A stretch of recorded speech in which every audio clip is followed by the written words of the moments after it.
As board responsibilities continue to expand, one question has become increasingly difficult to answer. What expertise truly belongs in the boardroom? While human capital has become a strategic priority for nearly every public company, boards remain divided over whether that requires a CHRO as a director or a different approach to governance. In this segment with Jeff Sakaguchi, director of Eccentex Corporation and former chair of True Blue Incorporated, we'll examine how boards can ensure they're providing meaningful oversight of talent, leadership, and organizational health. Jeff, human capital has become a board level issue, yet very few public company boards appoint CHROs as directors. Why do you think boards remain reluctant to add CHROs? And are they missing an important perspective or making a disciplined governance choice? Well, thanks, Bill. It's an interesting question. There is a lot going on. First off, let me just say that I think CHROs have some of the most important responsibilities in any successful company. We often talk about how every company is now a technology company, given the rise of internet-based communication and commerce and intelligence. But I'd add that every company is also a people company. And the role of humans in these organizations is getting more and more complex. So CHROs and effective human capital management are really central to one of the highest priorities for boards to oversee. But that being said, most CHROs are focused on the people, the culture, and the processes that go into building a high-performance organization. They've traditionally not been brought up through business operations, or they haven't had deep grounding in the financials or been responsible for corporate strategy. So most boards see them like those on the legal teams, accounting teams, and other support functions as domain specialists, but not having the broader exposure to the other elements of a board's oversight and fiduciary responsibility. They fall a bit short against most of those kind of skill matrix-driven comparisons. In the piece on CHROs that you contributed to for directors and boards, you argued that boards should be composed primarily of broad-based generalists rather than functional specialists.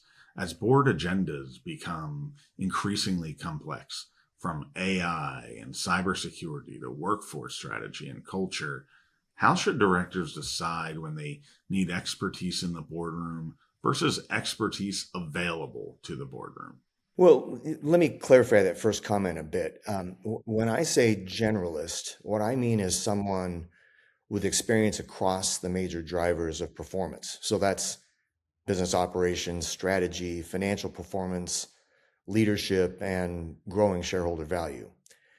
You've probably heard the term T-shaped skill sets before. I think the best board members are really those who have several legs of the T.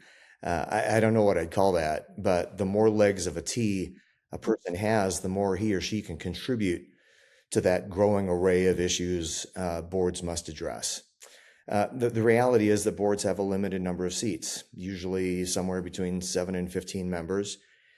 And you don't want somebody who has depth in one area but really can't contribute meaningfully in the others. For instance, there was a push a few years ago to bring CIOs onto boards because there was a sense that boards lacked technology literacy. Then there was the CISOs, the chief security officers, when cyber risk was growing and had the potential to have material impact on the financials. And then even for a short while, it was ESG experts, right? Climate and all of that. And time after time, boards realize that these types of specialists are better as advisors and committee members. And I think the same generally holds true of CHROs. And I'd say, like the CIOs and CISOs and legal and policy experts and chief accounting officers, CHROs play an extremely important part in many of the board's key responsibilities, such as executive compensation, incentive programs, culture-based initiatives, leadership development and succession, and even more. The point is, CHROs should play a part in every board meeting and should be a point person on a compensation committee or an HCM committee. If a board chooses not to recruit a CHRO director, what are the most effective ways directors can gain confidence that they truly understand the health of the workforce, succession pipeline, and organizational culture rather than relying on management's interpretation of those issues? Well, I think the superpower of most good board members is they know how to ask the right questions, and they know how to ask the right questions of the right people. And I think most board members usually have had direct experience in leading people, uh, having a strong understanding of how culture affects performance and the ins and outs of executive compensation.